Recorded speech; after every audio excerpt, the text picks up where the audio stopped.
अच्छा, सबसे पहले ना हम लोग बजाय इसके कि स्ट्रेट अवे जंप करें to the core area of business finance decisions, मैं एक काम जो कि हर दफ़ा करता हूँ और पहला चैप्टर मैंने अपनी किताब में भी उसी का ही रखा हुआ है, that is BFD building blocks. ये तो जहन में रखें, इसमें से टेस्टिंग कुछ नहीं होनी, ये सिर्फ माइंड से रस्ट उतारने के लिए मैंने ये चैप्टर रखा हुआ है। इस पर हम कोशिश करेंगे 1-1.5 क्लास से ज़्यादा इन्वेस्ट ना करें और फिर स्ट्रेट अवे हम लोग अपने मेन एरिया पे जो कि इन्वेस्टमेंट अप्रेजल या लॉन्ग टर्म डिसीजन मेकिंग है उस पर हम इंशाल्लाह आ जाएंगे।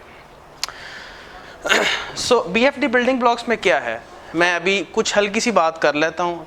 इसमें कॉस्ट क्या हैं, कॉस्ट की क्लासिफिकेशन क्या है with respect to behaviour, with respect to nature, थोड़ी सी मार्जिनल अब्जॉर्प्शन कॉस्टिंग की हल्की सी बात करनी है, 5 मिनट से ज़्यादा नहीं।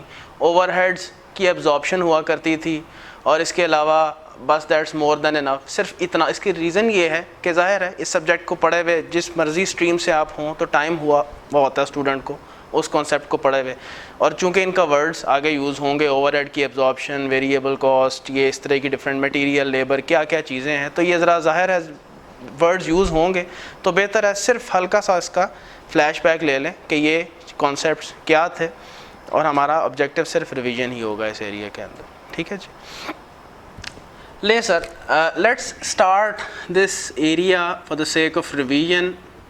कॉस्ट यूनिट से मैं शुरू करता हूँ। Any one of you wants to contribute, cost unit क्या होता है? ये even cost and management accounting का पहला वर्ड भी है। This is from where the concept of cost and management accounting starts, क्योंकि यही वो चीज़ है जिसकी कॉस्टिंग करना कॉस्ट एंड मैनेजमेंट अकाउंटेंट का काम है। इसकी कॉस्टिंग करने के लिए उसको भर्ती किया जाता है, और यही आप लोग लॉन्ग टर्म प्रोजेक्ट्स में भी यही बना रहे होंगे जिसको बेच के रेवेन्यू कमा रहे होंगे ईयर ऑन ईयर बेसिस पे। तो सवाल पैदा होता है कॉस्ट यूनिट क्या है? सो कॉस्ट यूनिट क्या है? Smallest unit of a product जिसके साथ कॉस्ट अटैच की जा सकती है, जिसकी प्राइस का तयन किया जा सकता है और उसको बेच के हम प्रॉफिट अर्न कर सकते हैं। मिसाल के तौर पे जैसे एक चॉकलेट मैन्युफैक्चरर है, ऑल्दो वो जब मैन्युफैक्चरिंग करता होगा, इसी तरह से बेवरेज मैन्युफैक्चरर है, जब वो मैन्युफैक्चरिंग करता होगा, ये पेप्सी पुप्सी या कोक है, तो जाहिर है वो प्रोडक्शन बैचेस की सूरत में करते हैं और एक बैच में हज़ारों, 1500, 2000 की बोतलें शायद होती हैं। आपको शायद प्रैक्टिकल हल्का सा एक्सपीरियंस भी हो इस हवाले से। कन्वेयर बेल्ट्स होती हैं और सब बैचेस की फॉर्म में, लेकिन batch is not a cost unit. The smallest unit of a product, जब आप बाजार से बोतल ख़रीदने जाते हैं तो आप तो एक बोतल ख़रीदते हो ना, तो बोतल, एक बोतल, that is a cost unit for the company as well, क्योंकि इसको बेच के इसके साथ कॉस्ट जोड़ी जा सकती है, इसको किसी प्राइस पे बेच सकते हैं और उस पर प्रॉफिट कंपनी अर्न करती है। So this is cost unit. आसान लफ्ज़ों में कह सकते हैं कि एक unit of a finish product, that is your cost unit. इसी की कॉस्टिंग करना हमारा मकसद होता है, क्योंकि इसी को बेचना होता है। इससे आगे बढ़ते हैं और डिस्कस करते हैं कॉस्ट की क्लासिफिकेशन। ये लिखने की आई डोंट रिकमेंड कि लिखने की ज़रूरत है, क्योंकि चैप्टर 1 में मैंने इनके सारे बुलेट्स अच्छी डिटेल में प्लेस किए हुए हैं, आप जाके इसको रिव्यू कर लीजिएगा। अच्छा, सबसे पहले कॉस्ट की क्लासिफिकेशन रिवाइज कर लेते हैं with respect to nature. With respect to nature भी इसको बोलते हैं, विद रिस्पेक्ट टू फंक्शन भी इसको बोला जाता है। और इसके हिसाब से अगर कॉस्ट को क्लासिफाई किया जाए तो दो तरह की कॉस्ट सर आपकी बनती हैं। एक को प्रोडक्शन कॉस्ट बोला जाता है,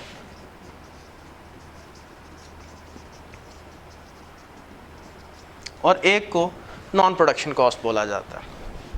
जब प्रोडक्शन कॉस्ट की बात करते हैं, इसकी फर्दर बाइफिकेशन दो में आ जाती है। एक डायरेक्ट प्रोडक्शन कॉस्ट है, एक इनडायरेक्ट प्रोडक्शन कॉस्ट।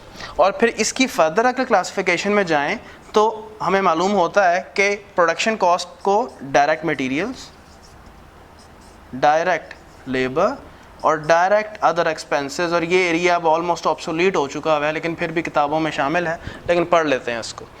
इसी तरह से जब हम इनडायरेक्ट प्रोडक्शन कॉस्ट को क्लासिफाई करते हैं तो यहाँ पे भी क्या है sir? Indirect materials, indirect labour और इनडायरेक्ट अदर एक्सपेंसेस। अभी सिर्फ इसी की डिस्कशन करते हैं, फिर मैं नॉन प्रोडक्शन कॉस्ट पे चला जाऊंगा। फिर मैं ये भी एंड पे हल्का सा आपके साथ रिफ्रेश कर देता हूँ कि विद रिस्पेक्ट टू नेचर या फंक्शन इसको क्यों बोला जाता है, and you can easily relate to that. जी सर, अगर एक ऑर्गेनाइजेशन में जितने भी खर्चे हो रहे हैं उसको मैं तोड़ूं तो दो अंदाज के, एक वो जो कि प्रोडक्शन रेलेवेंट, यानी कि जो प्रोडक्शन से रेलेवेंट खर्चे हैं वो तमाम प्रोडक्शन कॉस्ट में होंगे। आसान लफ्ज़ों में समझने के लिए जो फैक्ट्री के अंदर खर्चे हो रहे हैं सारे के सारे वो आपके प्रोडक्शन एक्सपेंसेस हैं। इसके अलावा दीगर जितने भी प्रोडक्शन से अलावा खर्चे हैं वो आपके नॉन प्रोडक्शन कॉस्ट में फॉल कर जाते हैं। अच्छा, इसकी अगर फर्दर क्लासिफिकेशन की बात करें तो डायरेक्ट प्रोडक्शन कॉस्ट और एक इनडायरेक्ट है। डायरेक्ट प्रोडक्शन कॉस्ट कौन सी होती थी? ऐसे प्रोडक्शन के अखराजात जिसको मैं डायरेक्टली ट्रेस कर सकता हूँ into each cost unit, that can directly be traced into, या जिसको मैं इजीली एसोसिएट कर सकता हूँ विद द कॉस्ट यूनिट कि इस कॉस्ट यूनिट में ये खर्चा इतना हुआ है, इतने क्वांटम का हुआ है और इतने रेट का, इतनी अमाउंट का हुआ है। So those are all your direct production expenses. फिर इसको हम फर्दर तोड़ा करते थे मटेरियल, लेबर एंड अदर्स में। डायरेक्ट मटेरियल कौन सा है? ऐसा मटेरियल जिसकी कॉस्ट को मैं इजीली डायरेक्टली ट्रेस कर सकता हूँ into the cost unit, directly इसकी कॉस्ट को एसोसिएट कर सकता हूँ, लिंक अप कर सकता हूँ कॉस्ट यूनिट में। दूसरे लफ्ज़ों में मैं अगर बात करूँ तो इसका ये मतलब है कि एक कॉस्ट यूनिट में कितने केजी का मटेरियल लगा है मुझे ये भी मालूम है, और हर केजी का रेट कितना था मुझे ये भी मालूम है, तभी तो कॉस्ट पर यूनिट कैलकुलेट होती है। कॉस्ट अकाउंटिंग याद है बेसिक वाली, कि अगर मुझे डायरेक्ट मटेरियल की कॉस्ट पर यूनिट कैलकुलेट करनी होती है, direct material cost per unit, तो सर ये दो चीज़ों के प्रोडक्ट से मिलती है। यानी मैं मिसाल दूं कि 4 kg पर यूनिट इनटू ₹10 पर kg, multiplying both of these आपको क्या चीज़ रिसीव होती है? ₹40। दैट इज़ योर कि एक यूनिट, एक कॉस्ट यूनिट में मटेरियल कितनी कॉस्ट का लगता है? 40 का। तो अगर आपको इन दोनों कंपोनेंट्स का मालूम है ना, such material is basically your direct material. Both of these items have to be known in certainty. अगर आपको ये नहीं पता चल रहा कि एक कॉस्ट यूनिट में केजीज कितने लग रहे हैं, ये फिर डायरेक्ट मटेरियल में फॉल नहीं करेगा। तो सर्टनिटी होनी बड़ी ज़रूरी है। तो बचपन में हम बस यही पढ़ते थे कि ऐसा खर्चा जो directly traceable and to cost unit that is direct, जो नहीं होता वो वहाँ पे, वरना की में अंडरलाइंग में इसका ये मेन कॉन्सेप्ट होता है। ठीक है जी। अच्छा, इसको एक और अंदाज भी है आसान में समझने का कि ऐसा मटेरियल जो आपके कॉस्ट यूनिट का हिस्सा बन जाए जाके, वो आपका डायरेक्ट मटेरियल है। लेकिन इसकी एक एक्सेप्शन है, कुछ ऐसे मटेरियल्स होंगे जो कि कॉस्ट यूनिट का हिस्सा बन रहे होंगे लेकिन फिर भी मैं उसको डायरेक्ट नहीं कहूँगा। उसकी रीज़न पता क्या होगी? इन दोनों में से किसी एक चीज़ की डिटर्मिनेशन में मसला होगा, अनसर्टनिटी होगी, जिसकी वजह से फिर मुझे उसको क्या कहना पड़ेगा? वो इनडायरेक्ट मटेरियल। अभी देते हैं, मिसाल देते हैं, वो यहाँ पे आके बात करेंगे। ठीक है ना जी। तो अगर मैं इसको रैप अप करूँ, ऐसा मटेरियल जो डायरेक्टली ट्रेसेबल है टू कॉस्ट यूनिट, आसान लफ्ज़ों में जो कॉस्ट यूनिट का पार्ट बन जाए, लेकिन इसकी एक्सेप्शन हो सकती है। ऐसा मटेरियल जो नेग्लिजिबल अमाउंट्स में इस्तेमाल होता है, वो इसकी मिसाल होती है कि वो है तो आपका पार्ट ही कॉस्ट यूनिट का, लेकिन वो बड़ी नेग्लिजिबल अमाउंट्स में है, मुझे केजी पर यूनिट या उसकी क्वांटम की कैलकुलेशन करने में मसला होगा। अभी हम बात करेंगे। अच्छा, ये तो हो गया डायरेक्ट मटेरियल। एग्जांपल्स आप दे सकते हैं? अगर मैं इस डाइस को कॉस्ट यूनिट मान लूँ, जो कि कहीं ना कहीं किसी जो फर्नीचर वाले के यहाँ बनी होगी, इसमें जो वुड लगा हुआ है that is the direct material.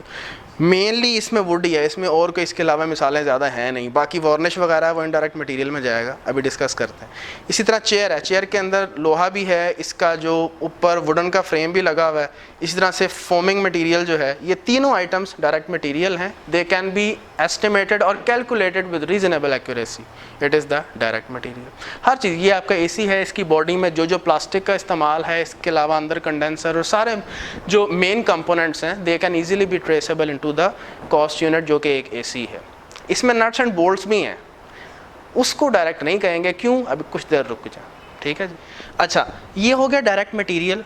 Next, direct labour, यानी कि ऐसी लेबर जिसकी कॉस्ट को, अगेन मेन कॉन्सेप्ट और डेफिनेशन वही है, वही लेबर, वो लेबर जिसकी कॉस्ट को डायरेक्टली ट्रेस किया जा सकता है इनटू द कॉस्ट यूनिट। और सबसे बड़ी मिसाल यहाँ पे यही दी जाती है कि वो वाले मजदूर जो कि डायरेक्टली लिंक्ड हैं उन कॉस्ट यूनिट्स की मैन्युफैक्चरिंग में।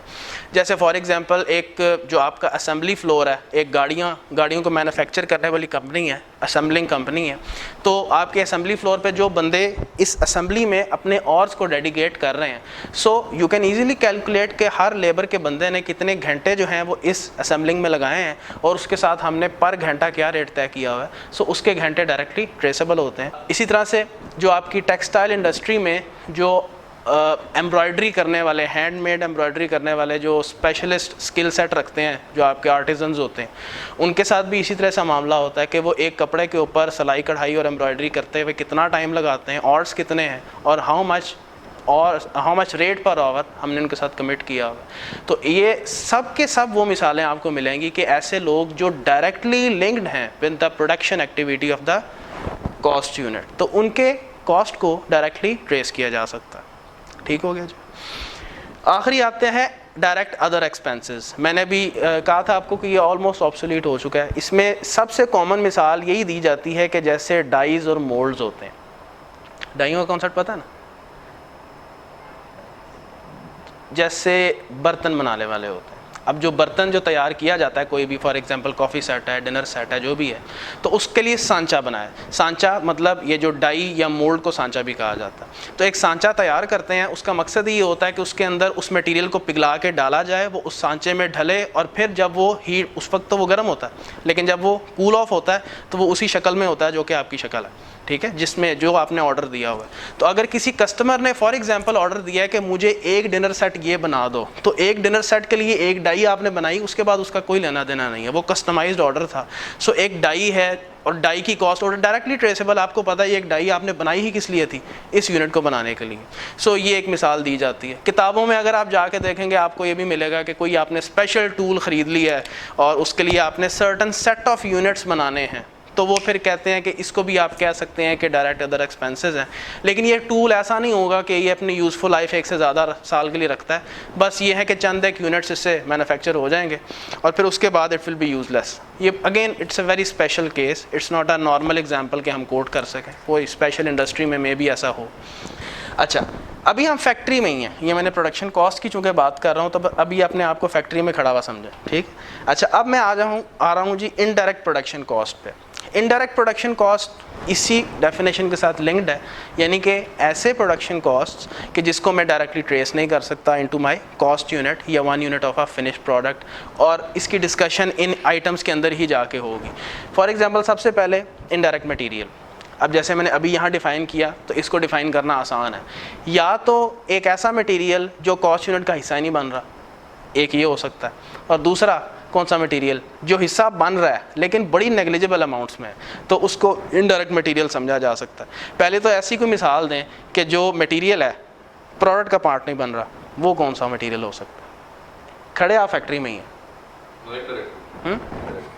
नहीं इनडायरेक्ट मटेरियल हो, कोई मटेरियल जो कि फैक्ट्री में ही है, में ही इनकर हो रहा है इसकी कॉस्ट, लेकिन ये मटेरियल प्रोडक्ट का पार्ट नहीं बन रही,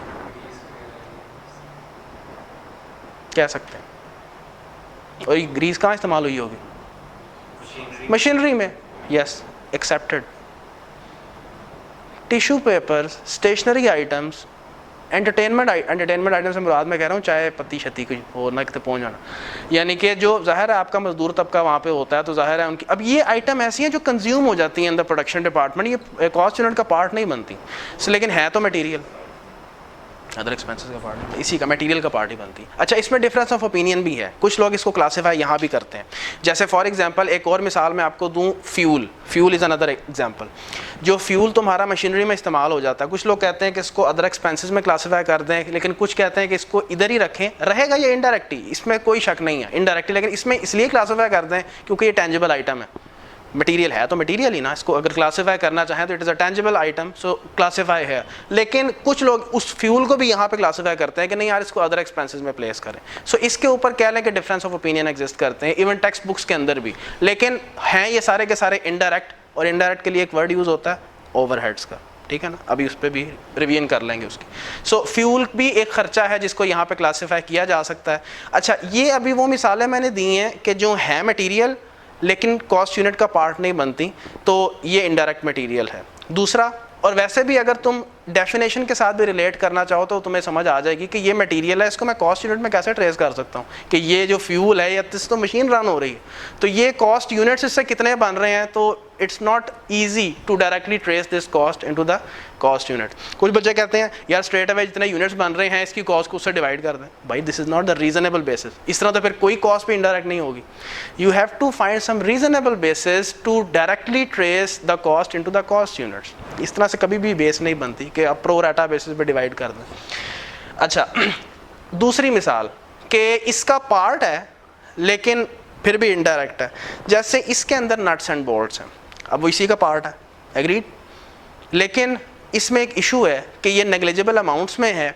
अब जिसने भी ये मैन्युफैक्चर किया है, ग्री की कंपनी है, डेफिनेटली कोई भी कंपनी जब एक अप्लायंस मैन्युफैक्चर करती है तो उसके पास सारी डिटेल्ड स्पेसिफिकेशन होती हैं, उसको पता होता है कि मेरे इस अप्लायंस में कितने नट्स लगने हैं, कितने बोल्ट्स लगने हैं। ये कैसे हो सकता है उसको ना पता हो कि एक एसी में कितने नट्स हैं, कितने बोल्ट्स। सो ये चीज़ तो उसको पता है कि नट्स एंड बोल्ट्स पर एसी कितने हैं, उसको पता होगा। फॉर एग्जाम्पल 16 लगते हैं, 16 लगते हैं। इसकी ना उसकी कॉस्टिंग में मसला आ जाता है। ये जो नट्स एंड बोल्ट्स हैं, आपको पता है कि एक नट कितने का है? टनों के हिसाब से खरीदती हैं कंपनियां, कभी भी ऐसे नहीं खरीदती हैं, और टनों की कॉस्ट होती है। अब एक टन में कितने नट्स एंड बोल्ट्स आ गए हैं ये किसी को नहीं इसका पता होता, क्योंकि बड़ी नेग्लिजिबल आइटम होती है। सो इसकी चूंकि ये वाली कॉस्टिंग में इशू आ जाता है, इस वजह से ट्रेसेबिलिटी बिकम्स डिफिकल्ट, तो फिर हम इसको कह देते हैं कि यार ये इनडायरेक्ट मटीरियल है। अच्छा, इसके बाद इनडायरेक्ट लेबर। इनडायरेक्ट लेबर ये कौन सी लेबर हो सकती है? जिन पे लगने वाले खर्चे को मैं कॉस्ट यूनिट में नहीं ट्रेस कर सकता। फैक्ट्री में हूँ मैं, फैक्ट्री का supervisor, security guard, production manager जो कि पूरी प्रोडक्शन फैसिलिटी को देख रहा है, उसका हेड। चलो मैं प्रोडक्शन मैनेजर से शुरू कर लेता हूँ। ये जो प्रोडक्शन मैनेजर है, इसको सैलरी मिल रही है महीने की, इसको पर यूनिट तो कुछ नहीं मिल रहा, और इसकी जेडी क्या है? इसने पूरी प्रोडक्शन स्केजुलिंग देखनी है, इसने पूरे साल का जो प्रोडक्शन है उसका बजट तैयार करना है, उसने इंश्योर करना है कि production is going smooth as expected, यानी कि ये उसकी मेन जेडी है। और to establish liaison between the production department and the CEO and all the upper level, तो उसको इस चीज़ की सैलरी दी जा रही है और फिक्स्ड है, ठीक है। क्या उसके लगे हुए जो घंटे हैं, क्या मैं उसको ईजिली ट्रेस कर सकता हूँ कि कॉस्ट यूनिट लेवल पे कितना? चक्कर ही कोई नहीं। जो घंटे ट्रेसेबल होते हैं ना, वो उसी के होते हैं जो डायरेक्टली यूनिट्स बना रहा है। इसके अलावा जितना भी आपका स्टाफ है, वो सारे का सारा जो होता है वो आपकी सैलरी पे होता है, वो आपके पेरोल पे होता है। नीचे आ जाए सिक्योरिटी गार्ड, उसका क्या काम है? यूनिट्स बनाना? नहीं, सिक्योरिटी इंश्योर करना पूरी प्रोडक्शन प्रेमिसेस की। और प्रोडक्शन प्रेमिसेस में सिर्फ फैक्ट्री के आपकी मशीनें लगी हुई और मजदूरी काम नहीं कर रहे, इसमें आपका प्रोडक्शन डिपार्टमेंट भी है जहाँ पर लोग बैठ के काम कर रहे हैं, ठीक है ना। यानी कि जो आपके वो वाले बंदे होते हैं जिनका काम मशीन ऑपरेटर भी कह लो, नहीं, जो प्रोडक्शन डिपार्टमेंट इटसेल्फ होता है फैक्ट्री के अंदर, यानी कि जहाँ पे प्रोडक्शन मैनेजर है, जहाँ पे प्रोडक्शन ऑफिसर्स हैं, जो कि इंजीनियर्स बैठे हुए हैं जहाँ पे, यूँ कह सकते हैं, तो वो भी वहाँ पे, तो सबकी ओवरऑल सिक्योरिटी इंश्योर करना उसका मकसद है। तो उसकी जो सर्विसेज हैं वो अपनी जेडी खुद लेके बैठा हुआ है कि मैंने सिक्योरिटी इंश्योर करनी है। सो अगेन उसकी जो सर्विसेज हैं उसको मैं कैसे ट्रेस कर सकता हूँ कि एक कॉस्ट यूनिट में कितनी उसकी कॉस्ट जो है, सैलरी जो है वो जाएगी? It's not possible. इवन वैसे तो सैलरी इसके इनडायरेक्टली अब्सॉर्ब हो रही है हमारी कॉस्ट, वो होगी ना, मैं भी बताता हूँ क्यों। एक एग्जांपल चाहता हूँ मजीद। नॉर्मली होता है कि पाकिस्तान में एक ईद आ गई, ईद उल फितर है, ईद उल अज़हा है, लेट्स से ईद उल फितर की एग्जांपल मैं ले रहा हूँ। कुछ एक ऑर्गेनाइजेशन ये होती है, वो कहती है कि यार हम आपको 20% 30% ऑफ योर सैलरी ईद ही देते हैं। 20% और 30% off your salary as an ईद ही दे देंगे। हाँ, मतलब ये ब्लू कॉलर स्टाफ हो गया, या जैसे सुपरवाइजर है, तो ये पार्ट नहीं, बिल्कुल नहीं बनेगी। आपने यूनिट्स के साथ कहाँ लिंक किया? तो 20-30% उन्हीं की सैलरी का उनको बतौर, फॉर एग्जांपल कोई इसको बोनस भी कहते हैं इसको बोनस टेक्निकली कहते हैं। कुछ ऑर्गेनाइजेशंस में ये बोनस इस तरह भी पे किया जाता है कि इक्विवेलेंट टू 1 मंथ सैलरी पे कर देते हैं, तो वो सैलरी पे ही सर्टेन परसेंटेज लगाई जाती है, वो कौन सी यूनिट्स पे लगाई जाती है? वो ठीक है, लेकिन उसकी सैलरी बेसिकली इसको एक्सपेंस हो रहा है ना, तो एक्सपेंस हो रहा है, वो इनडायरेक्ट लेबर में जाएगा ना, वो यूनिट्स में तो ट्रेसेबल नहीं है ना, तो फिर इनडायरेक्ट लेबर में जाएगा। सिक्योरिटी गार्ड की सैलरी, सुपरवाइजर की सैलरी, फोरमैन की सैलरी, प्रोडक्शन ऑफिसर की सैलरी, प्रोडक्शन मैनेजर्स, ये सब सैलरीड स्टाफ है, ये कोई यूनिट्स नहीं बना रहा। तो हाँ, तो भाई सारी की सारी इनडायरेक्ट लेबर। वो एब्जॉर्प्शन के जरिए बनेगी सर, डायरेक्टली नहीं बनेगी। तो वो भी बनेगी। हाँ सर देखें ना, मैं ये जो पढ़ा रहा हूँ आपको प्रोडक्शन कॉस्ट, इसमें सारे वो खर्चे हैं जिसने किस में जाना है? कॉस्ट यूनिट में। ये डायरेक्टली चले जाएंगे, ये इनडायरेक्टली जाएंगे एब्जॉर्प्शन के स्टेप्स के ज़रिए से। वही वाले steps, direct allocation, apportionment, reapportionment, overhead absorption using some activity level, departmental overhead absorption rate, blanket overhead absorption rate, याद है कुछ? ये डायरेक्टली ट्रेस हो जाते हैं, मुझे पता है इस कॉस्ट यूनिट में कितना मटेरियल लगना है, इस कॉस्ट यूनिट में कितनी लेबर लगनी है, मुझे पता है। लेकिन जब इनकी बारी आएगी ना, ये पता क्यों नहीं डायरेक्टली ट्रेस होते? एक और भी रीज़न, ये कॉस्ट सेंटर लेवल पे अराइज हो रहे हैं, ये कॉस्ट यूनिट लेवल पे अराइज ही नहीं हो रहे। ये जो इसके अंदर इनडायरेक्ट लेबर में ये जो प्रोडक्शन मैनेजर बैठा हुआ है, कॉस्ट सेंटर याद है क्या था? Cost centre is basically a bigger entity where the indirect expenses are collected before they are absorbed into cost units, that is cost centre. ये जो यहाँ पे प्रोडक्शन मैनेजर बैठा हुआ है, उसकी जो सैलरी उसको मिल रही है, वो कॉस्ट सेंटर लेवल पे ये एक्सपेंस इनकर हो रहा है, क्योंकि वो पूरे डिपार्टमेंट को देख रहा है। Department is a cost centre. इसके अलावा जो फॉर एग्जांपल एक बंदा है जो कि सिक्योरिटी गार्ड है, ठीक है, इसी की मिसाल ले लेते हैं। सिक्योरिटी गार्ड बेसिकली पूरे प्रोडक्शन डिपार्टमेंट को सर्विसेज दे रहा है, तो उसकी भी जो सैलरी है that is what, that is being incurred at the cost unit level, नहीं कॉस्ट सेंटर लेवल पे इनकर हो रही है। अच्छा, इसके आगे चलते हैं, अदर एक्सपेंसेस, इसमें सारा कुछ आपका रिवाइज होगा। अदर एक्सपेंसेस कौन से हैं? कौन से ऐसे फैक्ट्री के खर्चे रह गए जो कि किसी में फॉल नहीं कर रहे थे, ना वो मटेरियल है ना वो इनडायरेक्ट लेबर है, तो ये अदर एक्सपेंसेस कौन से हैं? एक तो डेप्रिसिएशन हो गई, जो अभी हम बात कर रहे थे कि आपकी प्रोडक्शन डिपार्टमेंट में जितनी मशीनरी लगी हुई है, यहाँ पे कोई फर्नीचर पड़ा हुआ है प्रोडक्शन डिपार्टमेंट में, तो उनकी डेप्रिसिएशन इसी का हिस्सा बनती है। पूरी फैक्ट्री की बिल्डिंग का रेंट, पूरी फैक्ट्री की बिल्डिंग की इंश्योरेंस, पूरी फैक्ट्री की बिल्डिंग की रिपेयर एंड मेंटेनेंस, वो सब इसमें इसी का पार्ट है। इसमें जो मशीनरी लगी हुई है, मशीनरी इसका भी रेंट हो सकता है, इसकी भी डेप्रिसिएशन हो सकती है, इसकी भी इंश्योरेंस हो सकती है। अगर जैसे अभी मिसाल ली है हमने, प्रोडक्शन डिपार्टमेंट वालों ने कोई डिज़ाइनिंग के लिए एक सॉफ्टवेयर लिया हुआ है, उसकी amortisation it will be the part of that. फिर उसके अलावा यूटिलिटीज़ ऐसा ही है ना। फिर हीटिंग के खर्चे होते हैं, लाइटिंग के खर्चे होते हैं, ठीक है जी। फ्यूल का खर्चा, it is again difference of opinion, अगर आपने वहाँ नहीं किया तो यहाँ क्लासीफाई कर रहे हैं, यहाँ नहीं तो यहाँ। ये सारे खर्चे जो मैंने आपको गिनवाए हैं, ये कॉस्ट यूनिट लेवल पे अराइज हो रहे हैं। बिल्डिंग के सारे खर्चे किस लेवल पे अराइज हो रहे हैं? बिल्डिंग के लेवल पे, and building is a cost centre. जो मशीन के जितने खर्चे गिनवाए हैं, ये किस लेवल पे अराइज हो रहे हैं? मशीन के लेवल पे। Machine is a cost centre, किताबों को रुजू करें जाकर, ठीक है, it is not a cost unit. अच्छा, इसी तरह से यूटिलिटीज़, क्या इससे सिर्फ यूनिट्स ही बन रहे हैं? यूटिलिटी देखें भाई, अगर किसी फैक्ट्री का आपको इत्तेफाक हुआ हो विज़िट करने का, तो आपको अंदाज़ा होगा कि फैक्ट्री के प्रेमिसेस काफ़ी बड़ा होता है, ठीक है। उसके अंदर एक एरिया डेडिकेटेड होता है जहाँ पे मैन्युफैक्चरिंग होती है, लेकिन इसके अलावा बेशुमार डिपार्टमेंट्स और भी होते हैं, बहुत से एरियाज़ और होते हैं, काफ़ी वेकेंट एरिया भी होता है। तो यूटिलिटीज़ जो आपके आते हैं वो तो सारे की सारी प्रेमिसेस के आ रहे होते हैं। सो वो भी किस लेवल पे? सर बिल्डिंग या एरिया लेवल पे होते हैं, तो कॉस्ट सेंटर लेवल पे, they are not incurred at the cost unit level. ये सारे खर्चे पता किस लेवल पे इनकर होते हैं? कॉस्ट यूनिट लेवल पे। तो मुझे पता चल जाता है कि कॉस्ट यूनिट में ये खर्चा कितना कितना हुआ है। ये होता है इनकर कॉस्ट सेंटर लेवल पे। तो सबसे पहले मैं क्या करता हूँ, इन खर्चों को पहले डिपार्टमेंट्स में एलोकेट करता हूँ, पहला स्टेप डायरेक्ट एलोकेशन। फिर ऐसा खर्चा जो कि कॉमनली इनकर हो रहा है, उनको मैं किसी रीजनेबल बेसिस पे डिपार्टमेंट्स में तोड़ता हूँ। फिर मैं करता हूँ रीअपॉर्शनमेंट। रीअपॉर्शनमेंट क्या होती है? सर्विस डिपार्टमेंट्स के खर्चों को उठा के कहाँ प्लेस किया जाता है? प्रोडक्शन डिपार्टमेंट्स में। 3 मेथड्स थे, याद हो अगर आपको, direct method, repeated distribution method और अलजेब्रिक मेथड। इसके नतीजे में सारे खर्चे प्रोडक्शन डिपार्टमेंट्स में आ जाते हैं। अब यहाँ पे मैं एक ओवरहेड एब्जॉर्प्शन रेट कैलकुलेट करूँगा और इन ओवरहेड्स को प्रोडक्ट्स में एब्जॉर्ब कर दूँगा। That is how these overheads are absorbed into your cost units. जितने अभी मैंने वो सारा करना है आपके साथ रिवाइज, डोंट वरी, ठीक है। ये जितने खर्चे हैं इनको क्या कहा जाता है? Production overheads. Overheads is a word that relates to such an expense that cannot directly be traced. So अगर तो वो production indirect expense है तो उसको क्या बोलते हैं? Production overheads। मैं इसको trace नहीं कर सकता, ठीक हो गया, point clear हो गया।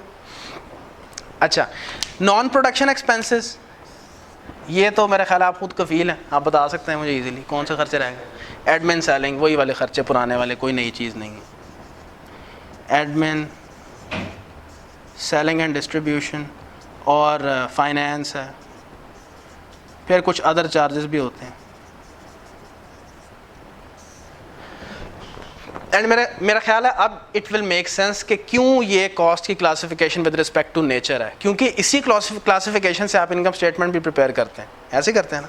सेल्स में से क्या लेस करते हो सारी? सबसे पहले cost of goods sold, and technically speaking उसके अंदर सारी मैन्युफैक्चरिंग कॉस्ट होती है, प्रोडक्शन कॉस्ट, और फिर निकलता है जीपी, और फिर जीपी के नीचे सारी नॉन प्रोडक्शन कॉस्ट। ये नेचर या फंक्शन इसलिए भी कहते हैं कि ये कॉस्ट की क्लासिफिकेशन का तरीका है फंक्शनल डिपार्टमेंट्स के हिसाब से। क्या प्रोडक्शन जो है वो एक फंक्शनल डिपार्टमेंट नहीं है? Production is a functional department. क्या एडमिनिस्ट्रेशन एक डिपार्टमेंट नहीं है? It's a department. Selling and distribution is a department, marketing department होता है ये अक्सर। फिर फाइनेंस डिपार्टमेंट सर जहाँ पे आपने जाना है, और फिर अदर चार्जेस, ये खैर एडिशनल आइटम है। इनको क्या बोला जाता है? These are called as non production overheads. Sir ये खर्चे तो फैक्ट्री के अंदर रह के ट्रेस नहीं हो रहे, वो फैक्ट्री के बाहर जाके कैसे ट्रेस हो सकते हैं? वो तो बिल्कुल भी ट्रेसेबल नहीं है। सो वो भी ओवरहेड्स हैं, those are also indirect expenses, लेकिन those are outside the factory, those are non production overheads. हाँ, इनको अब्जॉर्ब भी नहीं करता, क्योंकि यूनिट्स में कौन अब्जॉर्ब होता है? एब्जॉर्प्शन कॉस्टिंग के तहत। अभी अच्छा उसको भी रिवाइज करेंगे, मार्जिनल और एब्जॉर्प्शन कॉस्ट है। एब्जॉर्प्शन कॉस्टिंग वो है जिसमें फुल प्रोडक्शन कॉस्ट में एब्जॉर्ब होती है, चाहे वेरिएबल चाहे फिक्स्ड, ठीक है ना। अभी हम इसके बाद उस पर जाने लगे हैं कि वेरिएबल कॉस्ट क्या होती है, फिक्स्ड क्या होती है। हाँ, प्रोडक्शन नॉन प्रोडक्शन कॉस्ट कभी भी यूनिट्स में एब्जॉर्ब नहीं होती। ये एक बड़ा स्पेशल मॉडल, अब हम कहीं एकेडमिकली पढ़ते थे कि बाज़ एंटिटीज़ अगर चाहें तो नॉन प्रोडक्शन ओवरहेड्स भी एब्जॉर्ब कर लेती हैं, लेकिन बड़ा स्पेशल केस होता है।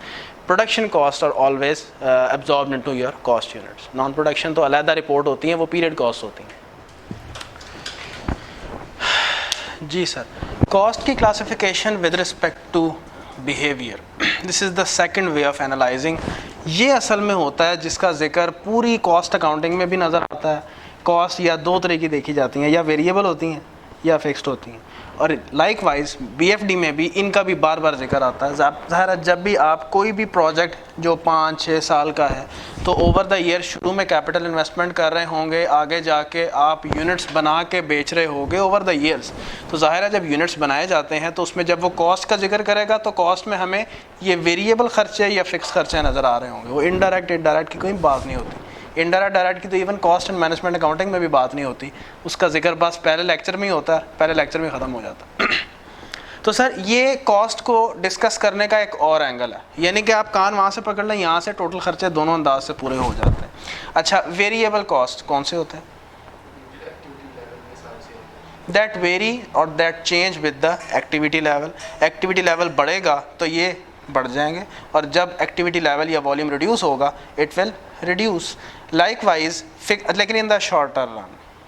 इसी तरह से अभी करता हूँ मैं दोनों की डिटेल्स इकट्ठी डिस्कस करता हूँ। फिक्स्ड कॉस्ट क्या है सर जी? चाहे वॉल्यूम या एक्टिविटी लेवल बढ़े या कम हो, इट डज नॉट चेंज, यानी कि it does not very with the activity level again in the short run over the shorter period, ठीक है। अच्छा, ये जो मैंने अभी आपसे बात की है ना कि वेरिएबल कॉस्ट इंक्रीज या डिक्रीज होती है विद एक्टिविटी लेवल, ये मैं टोटल वेरिएबल कॉस्ट की बात कर रहा हूँ। इसी तरह ये जो फिक्स्ड कॉस्ट को मैं कह रहा हूँ कि it does not very the activity level, ये मैं टोटल फिक्स्ड कॉस्ट की बात कर रहा हूँ। जो पर यूनिट है उसका पैटर्न, उसका ट्रेंड कुछ और होता है। मिसाल के तौर पे मैं कहता हूँ कि एक यूनिट बनाने पे जो वेरिएबल कॉस्ट आती है, अभी मैं इसकी क्लासिफिकेशन भी आपसे डिस्कस करता हूँ। समझ लें कि एक यूनिट बनाने में जो जो इंक्रीमेंटल ख़र्चा होता है कि मटेरियल लगता है, लेबर और अदर ओवरहेड्स मिला के, वो फॉर एग्जांपल 10 है। आगे यूनिट्स लिख लेते हैं और आगे मैं लिख लेता हूँ total variable cost. So sir अगर एक यूनिट बनाऊँगा तो टोटल वेरिएबल कॉस्ट 10 है, पर यूनिट तो वही है, 2 बनाएंगे तो 20 हो जाएगी, 3 बनाएंगे तो 30, so on and so fourth. तो ये टोटल वेरिएबल कॉस्ट है जिसको हम डिफाइन कर रहे हैं, पर यूनिट नहीं। Per unit stage fixed, per unit का पैटर्न फिक्स्ड होता है, लेकिन अगेन ये भी शॉर्ट रन में, क्योंकि इन द लॉन्गर रन किस चीज़ को मैन्युफैक्चर करने की जो कॉस्ट है वेरिएबल वो स्टैटिक रहती है। पाकिस्तान जैसे मुल्क में तो हर 2 हफ्ते बाद चेंज हो जाती है, क्योंकि इस मटेरियल में इसके अंदर क्या क्या शामिल है वेरिएबल कॉस्ट पर यूनिट में? मटेरियल कॉस्ट पर यूनिट अभी हम डिस्कस करते हैं। अभी मैंने इसलिए उसको नहीं मिटाया कि मैं हर कॉस्ट को वहाँ से लिंक करूँगा कि इसमें कौन कौन से खर्चे हैं कि जो वेरिएबल हैं और फिक्स हैं, ठीक है। तो अभी बात करते हैं। तो इसके अंदर शामिल होगा direct material, direct labour, variable overheads. तो मुझे बताएं कि मटेरियल जो अंदर लगता है, चॉकलेट बनाने वाली कंपनी का मटेरियल क्या क्या है? चीनी है, मिल्क पाउडर है, तो चीनी का रेट हर हफ्ते 2 हफ्ते बाद पाकिस्तान जैसे मुल्क में क्या कहाँ से कहाँ बात जाती है। अगर आप फॉर एग्जांपल एक बेकरी में जो ब्रेड की आइटम्स बनाते हैं उसके अंदर अंडे लगते हैं, उसमें और 100 चीज़ें, फ्लोर है, अंडे का रेट कहाँ से कहाँ जाता है। So how is it possible? ऐसा होता नहीं है, लेकिन इन द शॉर्ट रन यही कहा जाता है कि variable cost per unit it stage constant, it does not very with activity level. हाँ, हर यूनिट को बनाने में कॉस्ट कितनी लगेगी? 1 यूनिट बनाया तो उसमें भी 10 ही लगेगी, 2 उसमें भी 10 ही लगेगी, लेकिन in totality it is increasing as the activity level is increasing. अच्छा, इसी और ये 10 कैसे बनी होगी? फॉर एग्जांपल 5 मटेरियल का खर्चा, 3 लेबर का और 2 variable overheads per unit, so it makes the total of ₹10। अच्छा, ये बात तो हमने कर ली वेरिएबल की। टोटल से टोटल की बात करेंगे तो बढ़ने या कम होने का रिलेशनशिप वॉल्यूम के साथ है, पर यूनिट फिक्स्ड है। इसी तरह से जो फिक्स्ड कॉस्ट है सर जी, जो टोटल होती है वो कभी चेंज नहीं होती, लेकिन जो पर यूनिट फिक्स्ड कॉस्ट है उसका पैटर्न कुछ और होता है। एग्री करते हैं? देखें, आपकी जो प्रोडक्शन प्रेमिसेस होती है ना सर जी, उसकी कोई ना कोई कैपेसिटी होती है। ऐसे ही है, आपकी कोई ना कोई प्रोडक्शन प्रेमिसेस है जिस पे आपने मशीनरी लगाई हुई है, इसके अंदर कैपेसिटी है to produce for example 10,000 units, just for the sake of assumption, और इसकी पूरी की जो फिक्स्ड कॉस्ट होगी कोई ना कोई इस पूरी कैपेसिटी को हैंडल करने की, जो कि वॉल्यूम के साथ कतन वेरी नहीं करेगी। उसमें कौन कौन सा खर्चा हो सकता है? आपकी पूरी फैक्ट्री का रेंट हो सकता है, तमाम आपके प्रोडक्शन के डिपार्टमेंट की सैलरियाँ हो सकती हैं। लेट्स एज्यूम कि the total cost is 5 lakh, ठीक है, इसको पर एनम करना है, पर एनम कह लें, जैसे मर्जी कहना है।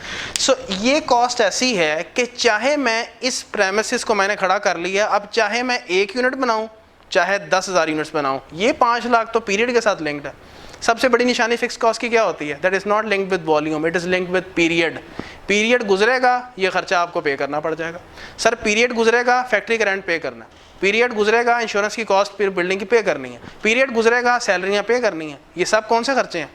फिक्स्ड खर्चे। तो फिक्स्ड खर्चे सर वो होते हैं जिनका ताल्लुक वॉल्यूम से नहीं होता, इसका ताल्लुक पीरियड से होता है। सो सर मेरी प्रोडक्शन कैपेसिटी है 10,000, अगेन उसी पॉइंट पे हूँ, 1 यूनिट बनाऊँ या 10,000, ये cost total fixed cost 5 lakh की रहेगी। Again in the short run, in the longer run ये भी चेंज होगी, और चेंज होके किस शक्ल में आ जाएगी? Step fixed cost. अभी करते हैं इसको डिस्कस। अच्छा अब हम बात करते हैं पर यूनिट फिक्स कॉस्ट की। पर यूनिट फिक्स कॉस्ट भी यही मामला है, फिक्स्ड रहेगा, वो कम होगी। जो मैं यूनिट ज़्यादा बढ़ाता जाऊंगा तो उससे ये होगा, पहले वो कम यूनिट्स पे यही कॉस्ट स्प्रेड हो रही थी, जब मैं ज़्यादा प्रोडक्शन करूंगा तो उससे ज़्यादा यूनिट्स पे स्प्रेड हो जाएगी। So the more production you do the per unit fix cost reduces. So per unit fix cost का पैटर्न रिड्यूसिंग होता है। सो अगर फॉर एग्जांपल ये फिक्स कॉस्ट है तुम्हारी, अगर मैं इसको ऐसे ज़रा एक्सप्रेस कर दूं कि ये यूनिट्स हैं और ये तुम्हारी टोटल फिक्स्ड कॉस्ट है, चलो डायरेक्टली लिख देते हैं।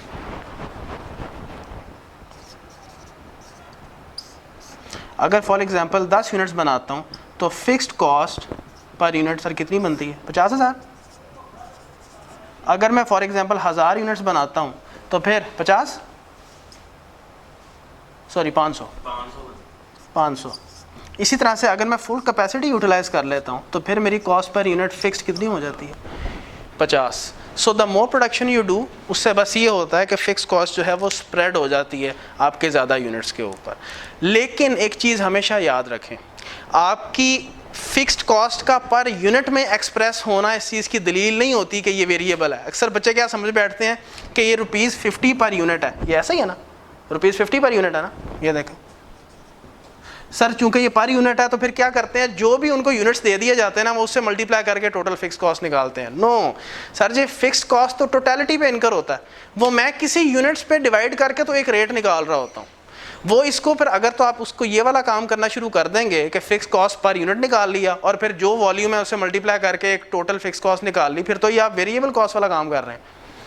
तो फिक्स कॉस्ट अगर पर यूनिट में एक्सप्रेस हुई भी है ना, जहन में रखें ये असल में खर्चा टोटल में अराइज हुआ था, ये मैंने इसको किसी यूनिट से डिवाइड करके तो एक रेट पर यूनिट बनाया हुआ है, ठीक है।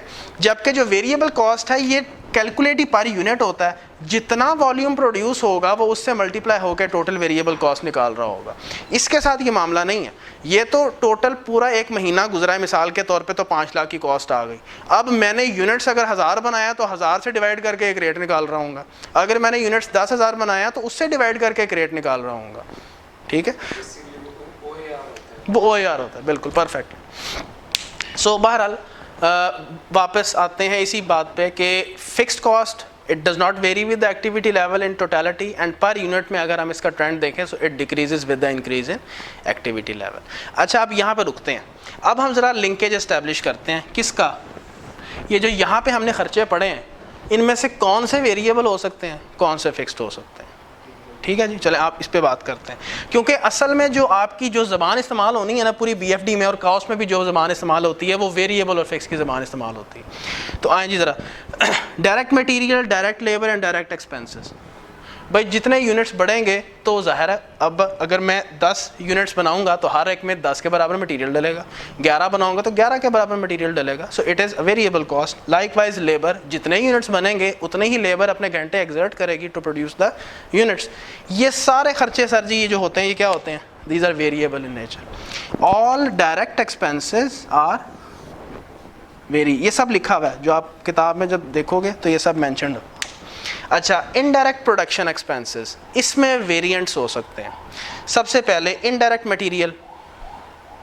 अब इसको इस लिहाज से ना सोचें कि इनडायरेक्ट है तो फिक्स्ड हो गया, नहीं, वेरिएबल एंड फिक्स्ड का एनालिसिस इज समथिंग एल्स। तो इनडायरेक्ट मटेरियल्स वेरिएबल होगा, बिल्कुल हो सकता है। फ्यूल भी आप उस मटेरियल की क्यों नहीं बात करते जो इसका हिस्सा बन रहा है? ठीक है, ट्रेसेबल नहीं है, इनडायरेक्ट है, लेकिन सर जितने AC बनेंगे उतने नट्स एंड बोल्ट्स इस्तेमाल नहीं होंगे, बिल्कुल होंगे। तो ये यूजुअली वेरिएबल होते हैं, लेकिन कुछ खर्चे इसमें से ऐसे हैं जिसको आप लिंक नहीं कर सकते वॉल्यूम के साथ, कोई लिंक ही नहीं है उनका। जैसे टिश्यू पेपर्स हैं, दो आर द मटीरियल। अब ऐसा तो नहीं कह सकते कि जितने वॉल्यूम ऑफ प्रोडक्शन होगी उतने टिश्यू पेपर ज़्यादा इस्तेमाल होंगे। टिश्यू पेपर कह सकते हैं कि जितनी प्रोडक्शन हो रही है तो ज़ाहिर है उतनी हलचल, उतना गंद बंद इस्तेमाल वगैरह किसी चीज़ का, उतनी स्टेशनरी भी ज़्यादा इस्तेमाल होगी, तो स्टेशनरी भी मटीरियल में आती है।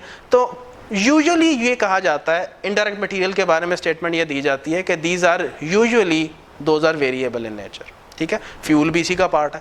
जितना ज़्यादा आप इस्तेमाल करते हैं, प्रोडक्शन करते हैं, उतनी ही ज़्यादा मशीनरी इस्तेमाल होती है, the more fuel is in fact used. Utilities, वो आएगा यहाँ, नहीं बात करते हैं, ठहर जाए, वो यहाँ आएगा, ठहर जाए। इनडायरेक्ट लेबर, तो इसके बारे में क्या बात की हमने? Usually variable. अच्छा, इनडायरेक्ट लेबर क्या हो सकता है? फिक्स्ड। भाई सैलरी बेस्ड आपका जितना स्टाफ है वो सारा इसके अंदर है, दोज आर ऑल फिक्स्ड। ये पीरियड के साथ लिंक्ड है इनके सारे खर्चे, जब पीरियड ओवर होगा सबको सैलरी मिल जाएंगी जी। इनडायरेक्ट अदर एक्सपेंसेस, दोनों हो सकते हैं, दोनों हो सकते हैं। इसी के अंदर ही बिल्डिंग का रेंट भी है, इसी के अंदर ही बिल्डिंग इंश्योरेंस भी है, इसी के अंदर ही यूटिलिटीज़ भी हैं। यूटिलिटीज़ ज़हन में रखें, ये बड़ा सब्जेक्टिव चीज़ है, ज़्यादातर वेरिएबल होते हैं। जो प्रोडक्शन डोमिनेंट एंटिटीज़ होती है ना, जहाँ पे मैन्युफैक्चरिंग बहुत ज़्यादा स्ट्रॉन्ग होती है, तो वहाँ पे जहन में रखें यूटिलिटीज़ का इस्तेमाल तब ज़्यादा होता है जब प्रोडक्शन ज़्यादा हो रही होती है। ऑल्दो ऑफिस भी हैं, ऑफिस में प्रोडक्शन थोड़ी हो रही होती है, उनके प्रोडक्शन का डिपार्टमेंट है, उनका एडमिनिस्ट्रेशन का ऑफिस है, फाइनेंस का ऑफिस है, वहाँ भी बिजली इस्तेमाल होती है। लेकिन ज़्यादा बिजली का इस्तेमाल कब कम ज़्यादा होता है? जब प्रोडक्शन होती है। लेकिन आप खुद सोचें, एक डिपार्टमेंटल स्टोर है, वो भी तो एक बिज़नेस है, वहाँ पर मैन्युफैक्चरिंग हो रही है, वहाँ पर कस्टमर ना भी आए सारा दिन वहाँ पर बिजली चलती है, लाइटें चल रही होती हैं, AC चल रहा होता है, वहाँ पे यूटिलिटीज़ क्या है? Fixed. So it depends on the business, उसकी नोयत क्या है। तो चूँकि यूजुअली हम लोग BFD में भी ऐसा ही होता है और कॉस्ट एंड मैनेजमेंट अकाउंटिंग में भी ज़्यादातर जो एग्जांपल्स हम देख रहे होते हैं वो मैन्युफैक्चरिंग कंसर्न्स की होती हैं, तो इसलिए utilities is considered to be a variable expense, वरना इट इज सब्जेक्टिव। अच्छा, इनडायरेक्ट अदर एक्सपेंसेस में ये हो गया, डेप्रिसिएशन है। अच्छा, अब डेप्रिसिएशन भी 2 तरह की है, बल्कि 3 तरह की पड़ी हुई है ना आपने। एक तो स्ट्रेट लाइन है, एक वॉल्यूम बेस्ड भी होती है। वो वाली जो डेप्रिसिएशन है उसको आप कंसिडर करते हो कि ये आपकी है fixed in nature, sorry variable in nature. वो जितना फॉर एग्जांपल आप घंटे मशीन के लिए इस्तेमाल करते हैं उस हिसाब से वो डेप्रिशिएट होती है, जबकि जो स्ट्रेट लाइन डेप्रिसिएशन है उसका ताल्लुक पीरियड के साथ है। अगर एक पीरियड साल गुजर गया और आपने पूरा साल मशीन इस्तेमाल नहीं की तो सर वो एक साल से डेप्रिशिएट हो गई है। लेकिन जो वॉल्यूम बेस्ड है, अगर सारा साल वो मशीनरी बंद रही है, आपने इस्तेमाल ही नहीं की, वो डेप्रिशिएट नहीं हुई। ये एडमिन के ज़्यादातर फिक्स्ड होते हैं। सेलिंग एंड डिस्ट्रीब्यूशन दोनों हो सकते हैं। आपके ऐसे बंदे भी हैं यहाँ पे कि जैसे जो फिक्स सैलरियों पे काम कर रहे हैं, आपकी सेल्स टीम के बंदे होते हैं, जैसे मार्केटिंग के डायरेक्टर है, उसके नीचे सेल्स के मैनेजर्स हैं, उनकी सैलरियाँ फिक्स्ड हैं। लेकिन ऐसे बंदे भी हैं कि जो कमीशन हासिल करते हैं पर यूनिट की बेस पे। जैसे आप लोगों को घरों में भी आते होंगे जो सेल्स के बंदे हैं, जो पिज़्ज़ाज़ वगैरह उनके वो कार्ड्स देने आते हैं कि जी मेंबरशिप कार्ड्स हैं कि जी एक कार्ड आप लें तो by one get one free है, तो उनको इस यूनिट्स बेचने पे कमीशन उनके साथ तय होता है। और ऐसा भी हो सकता है कि वो इस कैटेगरी में आ जाए, सेमी वेरिएबल, अभी मैंने इस पर बात करनी है। तो ऐसी सेल्स की टीम के बंदे हो सकते हैं कि जिनको कमीशन मिलता है based on number of units that they sell, तो वो वॉल्यूम बेस्ड हो जाता है। उन्हीं की कॉस्ट जो है वो आपके लिए वॉल्यूम बेस्ड हो जाती है कि जितने ज़्यादा वो यूनिट्स बेचेंगे उतनी ज़्यादा सेल्स कमीशन आपको उनको पे करना पड़ता है। ले जी सर, तो ये कहानी है आपकी वेरिएबल एंड फिक्स्ड की, और अब से इसी में ज़बान में बात की जाएगी। ठीक है, आगे सेमी वेरिएबल कॉस्ट आप मिसाल देंगे, और पहले मुझे रिवाइज भी करवाएंगे ये क्या है।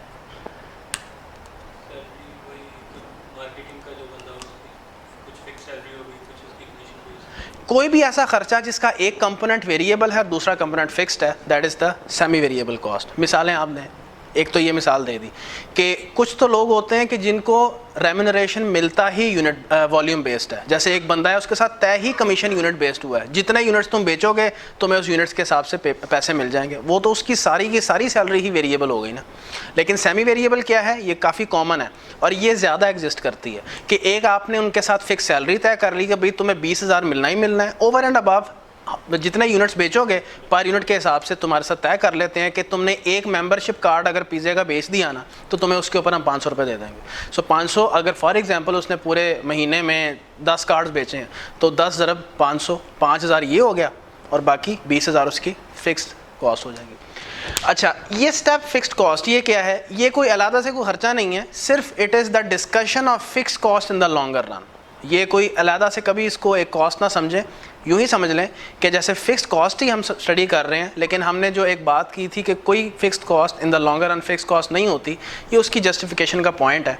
मैं इसी एग्जांपल को एक्सटेंड करता हूँ, ये वाली मेरी प्रोडक्शन कैपेसिटी 10,000 यूनिट्स की है और फिक्स्ड कॉस्ट इस पूरे प्रोडक्शन प्रेमिसेस की जो है वो 5 लाख है जी। Production capacity 10,000 units, fixed cost 5 lakh है।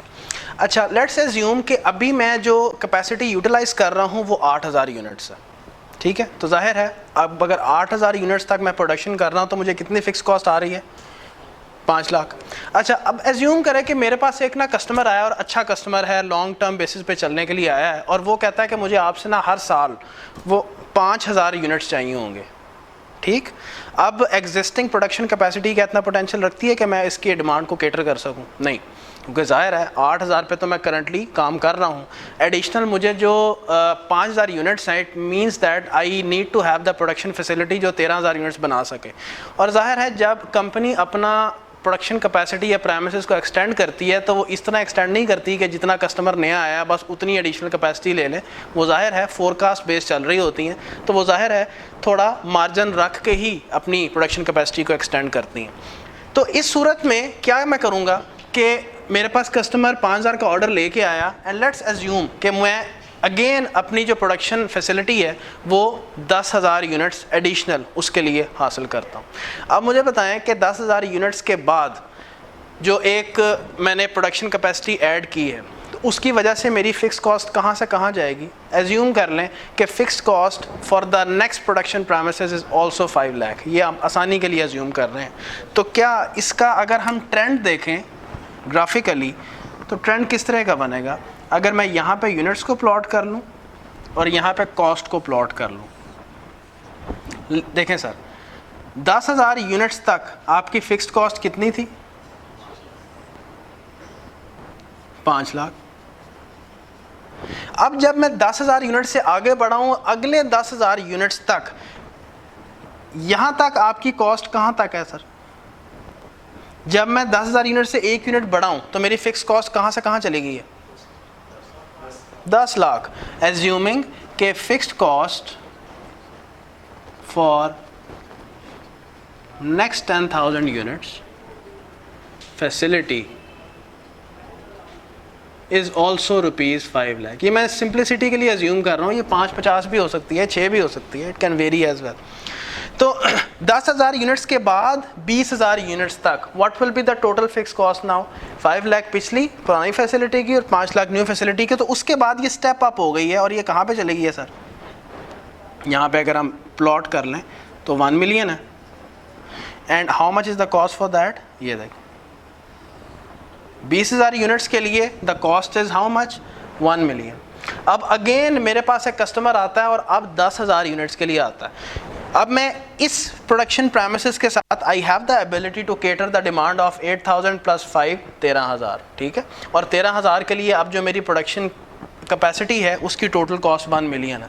अब मैं चाहे 13,000 मज़ीद भी 2,000 यूनिट्स का कोई ऑर्डर लेके आ जाए मैं फुलफ़िल कर लूँगा, क्योंकि 15,000 यूज़ हो रही है।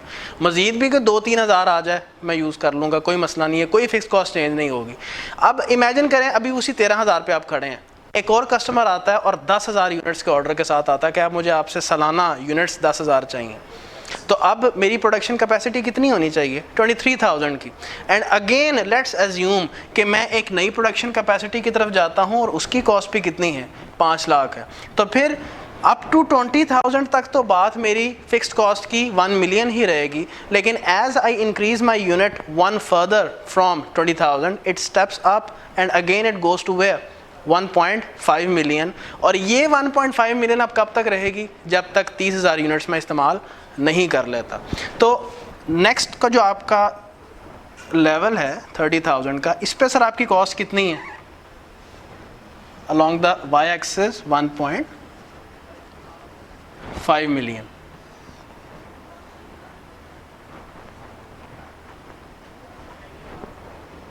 ये मैंने लाइंस सिर्फ प्रोजेक्शन के लिए ड्रॉ की थी, आप इन लाइंस को अगर रिमूव कर दें तो आपको स्टेप की शक्ल नज़र आ जाएगी।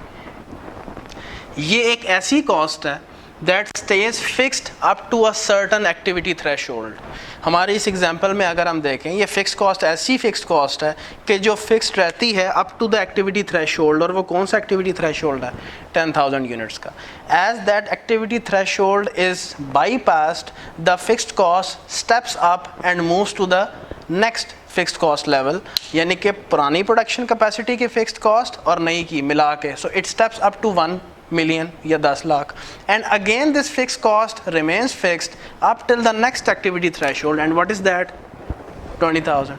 And as that activity threshold is surpassed, your fixed cost again steps up and moves to the next fixed cost level, and that is 1.5 million. आपकी कॉस्ट चेंज हो रही है लेकिन ब्लॉक्स ऑफ यूनिट्स के बाद, पर यूनिट नहीं change हो रही है। आप इस चक्कर में कहें कि ये तो मेरी variable cost, sir variable cost तो हर यूनिट के साथ चेंज होती है। It is that cost that is staying fixed up to a certain activity threshold. 10,000 units तक आप खुद सोचें, 0 से 10,000 यूनिट्स तक बनाए यूनिट्स, कोई कॉस्ट चेंज नहीं होगी फिक्स कॉस्ट। आप 10,000 एक से लेके 20,000 यूनिट्स तक जितने मर्जी बनाएं, आपकी कॉस्ट 1 मिलियन से कहीं ऊपर नीचे नहीं होगी।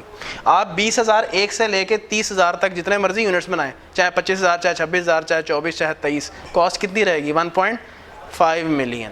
सो इन द लॉन्ग रन ये जो कहते हैं ना कि फिक्स्ड कॉस्ट फिक्स नहीं रहती, एक रीज़न होती है सबसे बड़ी, प्रोडक्शन कैपेसिटी आपकी चेंज हो जाती है, क्योंकि वक्त गुजरने के साथ साथ मार्केट में आपकी स्टैंडिंग इंप्रूव होती है, कस्टमर्स और आते हैं, तो आपको प्रोडक्शन प्रेमिसेस अपना इंक्रीज़ करना पड़ता है। एक ये रीज़न होती है और दूसरी रीज़न इन्फ्लेशन की होती है, जिसकी वजह से in the longer run no cost stage fixed due to increase in capacity and due to inflation factor.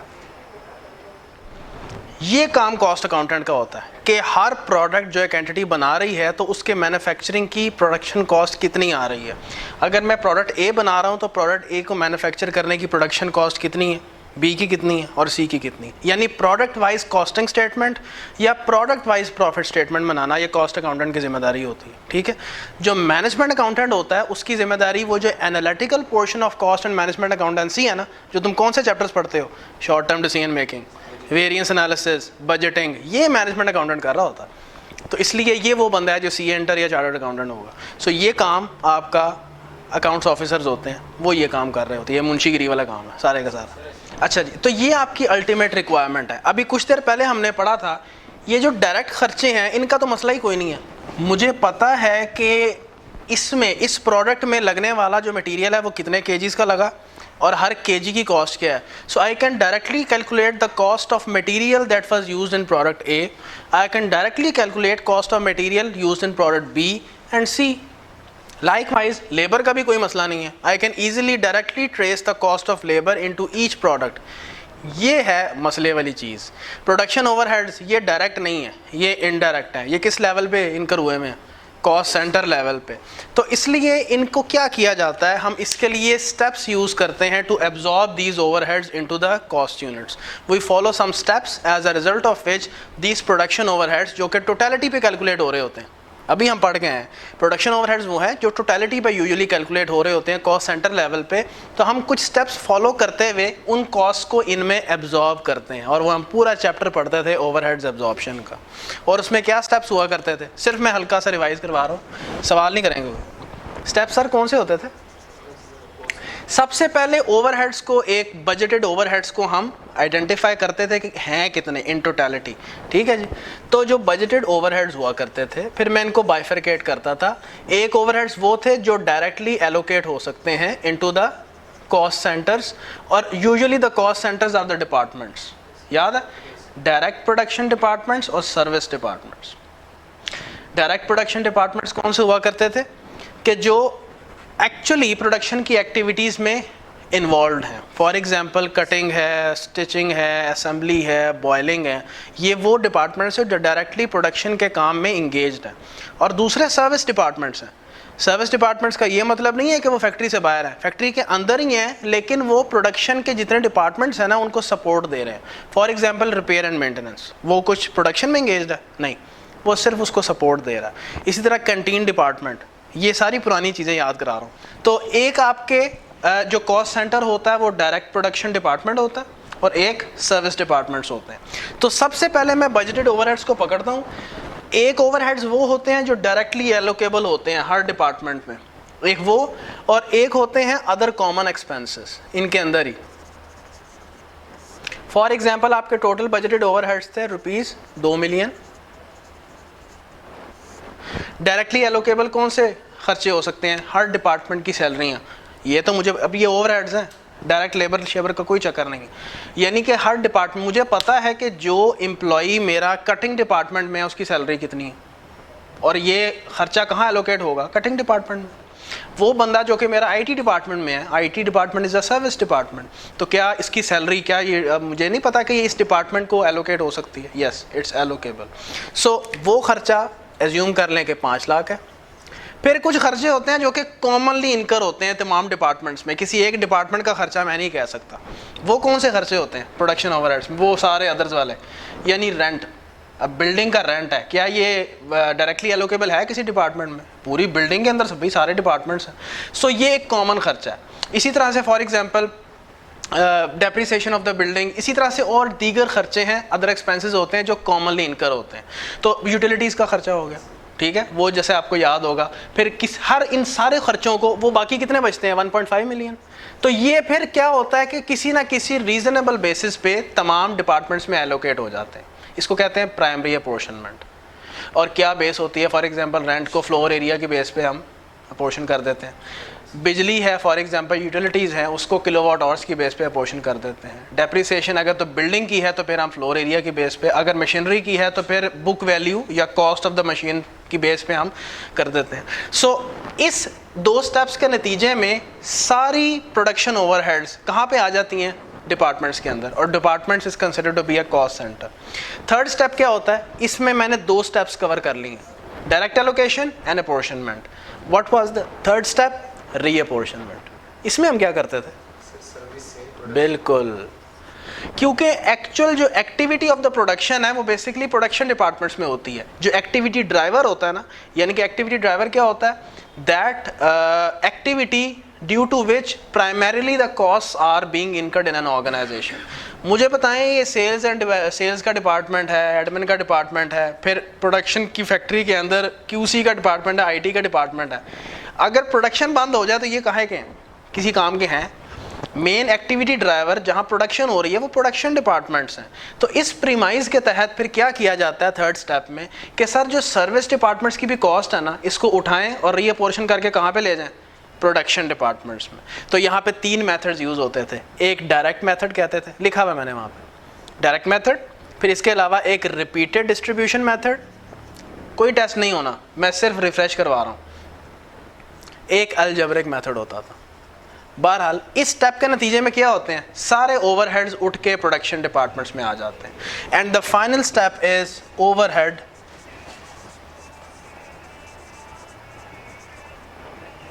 Absorption. This is the final step. इस स्टेप के नतीजे में सारे ओवरहेड्स कहाँ पे आ गए सर, प्रोडक्शन डिपार्टमेंट्स में। लेट्स एज्यूम कि overheads production department 1, production department 2, ये ओवरहेड्स हैं कितने कुल मिला के, 2 मिलियन। सो लेट्स एज्यूम कि डिपार्टमेंट 1 में ओवरहेड्स कितने बन रहे हैं सर जी, 1.2 मिलियन, और इस डिपार्टमेंट में 8 लाख। ये ओवरहेड्स उठ के आ गए हैं यहाँ पे, एग्रीड। यहाँ तक वही ओवरहेड्स होते हैं, पहले आइडेंटिफाई होते हैं, फिर टूटते टूटते या पोर्शन होते होते यहाँ पे आ जाते हैं। और आखिरी स्टेप होता है overhead absorption. And what is the formula for overhead absorption rate, किसी को अगर याद हो? हाँ, budgeted overheads over budgeted activity level. Sir ji अब फिर होता ये है कि दोनों डिपार्टमेंट्स में देखा जाता है कि एक्टिविटी ड्राइवर है कौन सा। इस डिपार्टमेंट को देखते हैं, अगर तो ये लेबर इंटेंसिव है ना, तो फिर यहाँ पे एक्टिविटी ड्राइवर कौन सा होगा, core labour hours.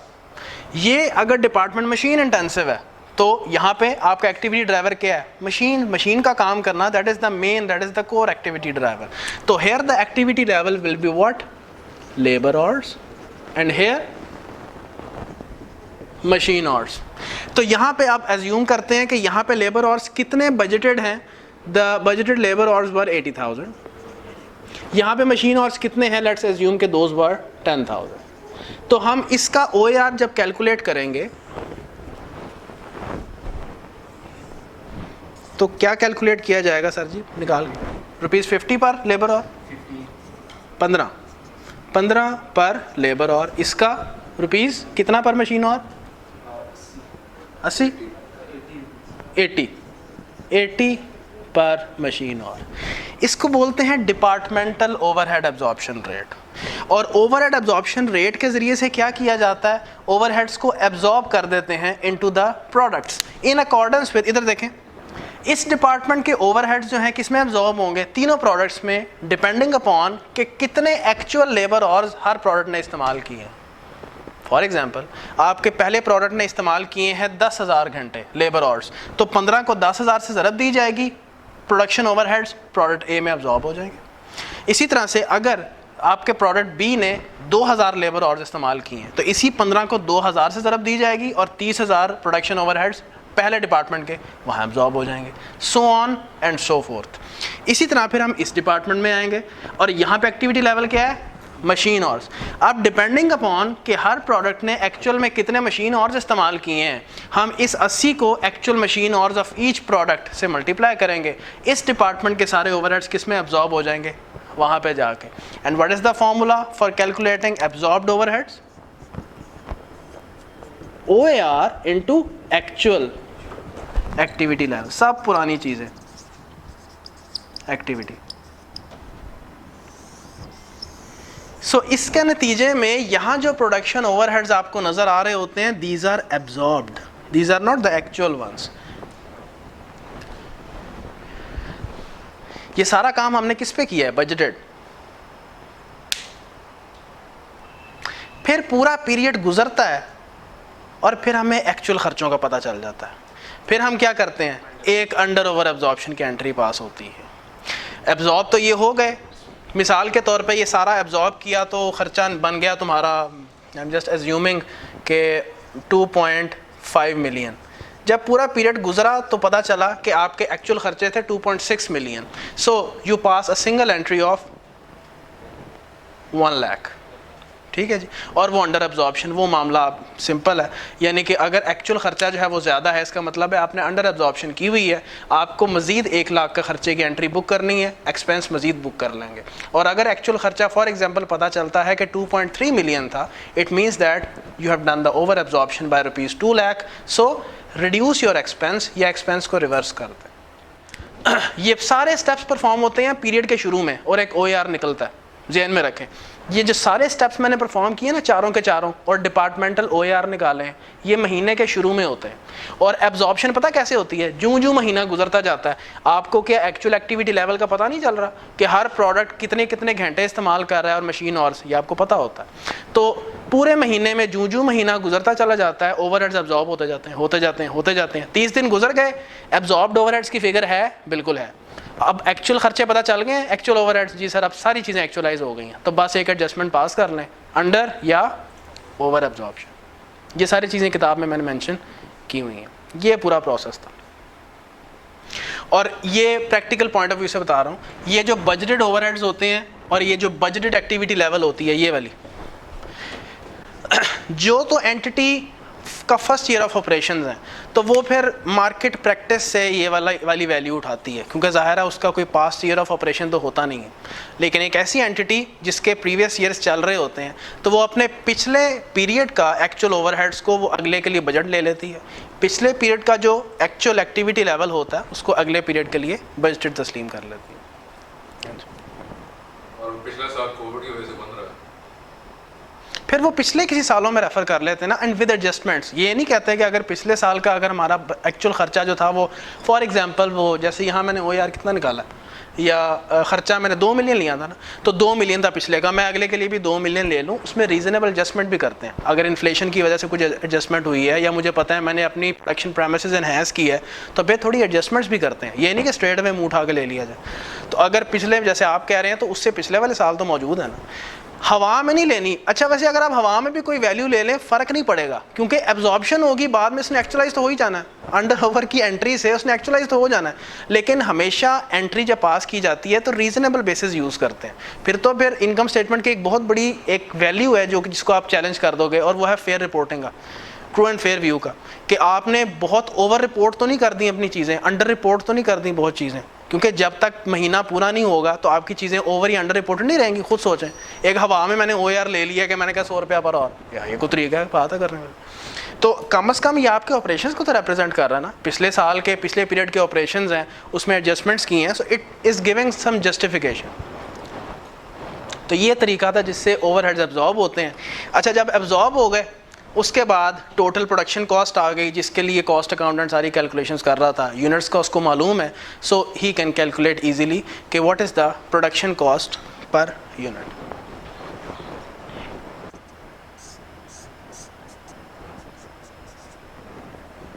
Ji any one of you जो शेयर करना चाहे कुछ यादें पुरानी, एब्जॉर्प्शन क्या है?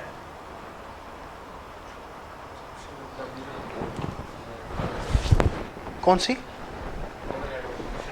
हाँ एग्जैक्टली, ये नाम भी एब्जॉर्प्शन कॉस्टिंग का इसी वजह से है, क्योंकि दिस इज़ दैट अप्रोच, और IS2 इसी को फॉलो करने का कहता है कि यही वो इनकम स्टेटमेंट है जिसके तहत फिक्स्ड प्रोडक्शन ओवरहेड्स को एब्जॉर्ब किया जाता है किसी ना किसी एक्टिविटी लेवल की बेस पे, और बाद में एक्चुअलाइज जब होते हैं सारे खर्चे तो हम फिर क्या करते हैं, फिक्स्ड ओवरहेड्स को अंडर ओवर एब्जॉर्प्शन की एंट्री पास कर लेते हैं। लेकिन ज़रा वापस आते हैं, बेसिक दोनों का फ़र्क क्या है। एब्जॉर्प्शन कॉस्टिंग वो है कि जिसमें एक होती है प्रोडक्ट कॉस्ट और एक होती है पीरियड कॉस्ट। इन दोनों में फ़र्क क्या आता है किसी को? What is product cost and what is period cost? ठीक ठीक है, फिक्स्ड नहीं। पीरियड कॉस्ट वो है कि जो पीरियड के साथ लिंक्ड है लेकिन it will be expensed out in the period to which it relates, irrespective of the fact कि यूनिट्स के साथ क्या हो रहा है। प्रोडक्ट कॉस्ट वो है that goes into the cost units, जो कि फिनिश्ड गुड यानी कि यूनिट्स के अंदर जाती है, and it is expensed out in the period in which the units are sold, और जो नहीं बिकते उसकी कॉस्ट क्लोजिंग यूनिट्स में जाती है और अगले पीरियड के ओपनिंग में चली जाती है। यानी प्रोडक्ट कॉस्ट वो कॉस्ट है जिस पे मैचिंग प्रिंसिपल लगता है। मैचिंग प्रिंसिपल क्या होता है? एक्सपेंस सिर्फ तभी बुक होगा जब रेलेवेंट रेवेन्यू अर्न होगा, और पीरियड कॉस्ट क्या होती है, उसको रेवेन्यू से कोई लेना देना नहीं होता। It is expensed out in the period to which it relates. तो पहला फ़र्क दोनों में क्या है? एब्जॉर्प्शन कॉस्टिंग में full production cost is a product cost, full production cost goes into the cost unit and it is expensed out in the period in which the units are sold। तो absorption costing में क्या होता है sir जी, आपकी ये देखो cell revenue में से ये है ना जो यूनिट्स की कॉस्ट है, फुल प्रोडक्शन कॉस्ट, यानी कि इसमें आपकी वेरिएबल प्रोडक्शन कॉस्ट और फिक्स प्रोडक्शन कॉस्ट दोनों की दोनों आपकी प्रोडक्ट कॉस्ट होती हैं, ये यूनिट्स का पार्ट बनती हैं। जो तो बिक गए यूनिट्स उनकी कॉस्ट एक्सपेंस आउट हो जाती है एज COGS, और जो नहीं बिकते वो उनकी क्लोजिंग स्टॉक में वो वैल्यू रिपोर्ट होती है और अगले के ओपनिंग में शो हो जाती है। जबकि मार्जिनल कॉस्टिंग ऐसी है कि जिसके अंदर सिर्फ variable production cost goes into your cost unit, सिर्फ वेरिएबल प्रोडक्शन कॉस्ट है जो कि प्रोडक्ट कॉस्ट है। यहाँ पे जितने नॉन प्रोडक्शन खर्चे हैं वो पीरियड कॉस्ट हैं, यहाँ पे वेरिएबल प्रोडक्शन कॉस्ट के अलावा जितने भी खर्चे हैं, यानी कि नॉन प्रोडक्शन कॉस्ट सारे के सारे हो गए, और इसके अलावा फिक्स्ड प्रोडक्शन कॉस्ट भी, वो भी पीरियड कॉस्ट है, ज़हन में रखें। अच्छा ये देखो और भी एक तो ये फ़र्क हो गया कि प्रोडक्ट कॉस्ट कौन सी है यहाँ पे और यहाँ पे कौन सी है। तो इसमें तो आपको मेरा ख्याल रिवीजन में कोई इशू नहीं है कि यहाँ पे फुल प्रोडक्शन कॉस्ट यूनिट्स में जा रही है और बाकी नॉन प्रोडक्शन खर्चे सारे पीरियड हैं। और देखो नॉन प्रोडक्शन कौन से हैं, सारे के सारे वही एडमिन, सेलिंग, फाइनेंस। और यहाँ पे क्या है, वेरिएबल कॉस्ट कौन सी, वेरिएबल प्रोडक्शन कॉस्ट सिर्फ वो यूनिट्स के अंदर जाती है, और जो वेरिएबल नॉन प्रोडक्शन कॉस्ट है वो भी ऑल दो वॉल्यूम के साथ लिंक्ड है लेकिन यूनिट्स का पार्ट नहीं बन रही, it does not become part of your units. ठीक है, सो यहाँ पे सिर्फ पीरियड कॉस्ट कौन सी है, प्रोडक्ट कॉस्ट, सॉरी,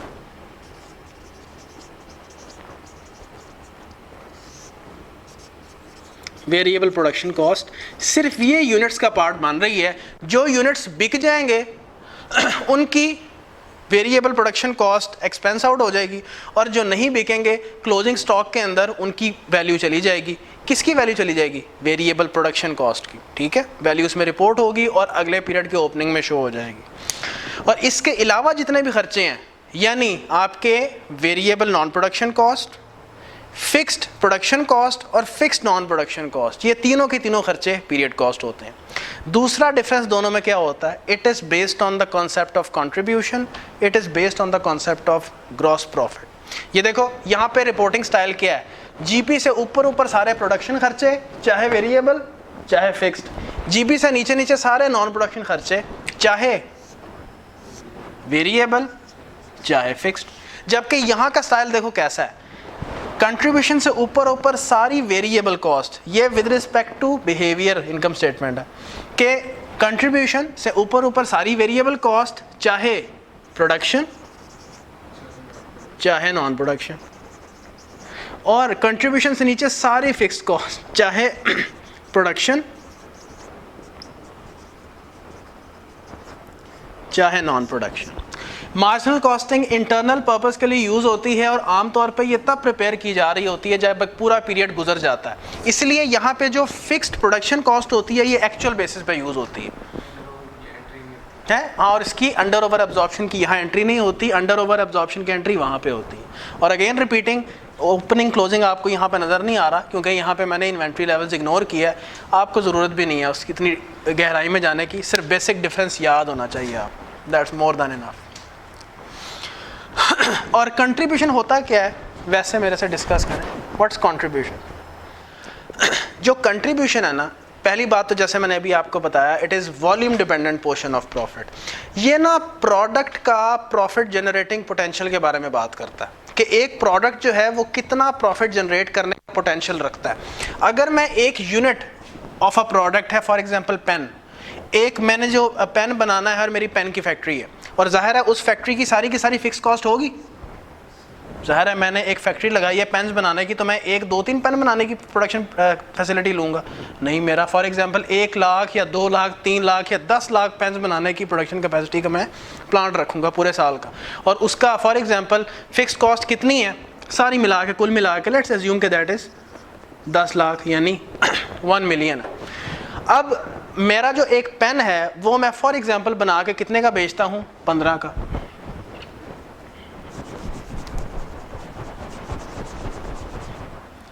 का। इसको बनाने की जो इंक्रीमेंटल खर्चे आते हैं, यानी मटेरियल, लेबर और वेरिएबल ओवरहेड्स, वो कितने बने, 10। इट मीन्स दैट अगर मैं एक पेन बनाता हूँ, इसमें एबिलिटी है कि ये 5 रुपये कंट्रीब्यूट करेगा towards the coverage of the fixed cost of my production premises. ऐसे नहीं है, हर प्रोडक्ट में पोटेंशियल है कि ये प्रॉफिट कंट्रीब्यूट कर सकता है towards coverage of the fixed cost. Fixed cost linked है पीरियड के साथ, जो कि 1 महीना या साल गुजरेगा तो उसने इतना आना ही आना है। तो आपके बिजनेसमैन की क्या कोशिश होगी कि यार जितने ज़्यादा पेन्स बना सको उतना अच्छा है, और आइडियल या सबसे अच्छी सिचुएशन एक सेट के लिए क्या होगी, इतने यूनिट्स बनाओ कि ये जो कंट्रीब्यूशन है वो ना सिर्फ फिक्स कॉस्ट को कवर करे बल्कि ओवर एंड अबव आप प्रॉफिट की पोजीशन में जाएं। यानी कि सेठ साहब यही चाहेंगे कि 5 रुपया एक पेन कंट्रीब्यूट कर रहा है तो आप फॉर एग्जांपल और कुछ नहीं तो 5 लाख पेन तो सर आप ज़रूर बनाएं। मैं मिसाल दे रहा हूँ, ये उनकी कोशिश होगी। तो कंट्रीब्यूशन अगर एक यूनिट 5 दे रहा है तो मल्टीप्लाई बाय 5, 2.5 मिलियन, इतना ही बनता है ना। So how much contribution is that, 2.5 million.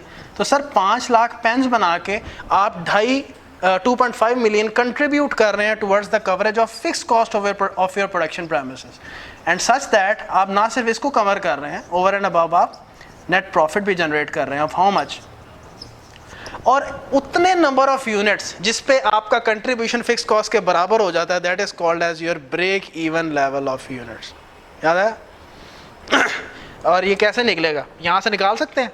Fix cost over 5, कितने पेन बने, break even units. Fixed cost कितनी है तुम्हारी, 1 मिलियन, ओवर 5 कितना बनता है, 2 लाख यूनिट्स।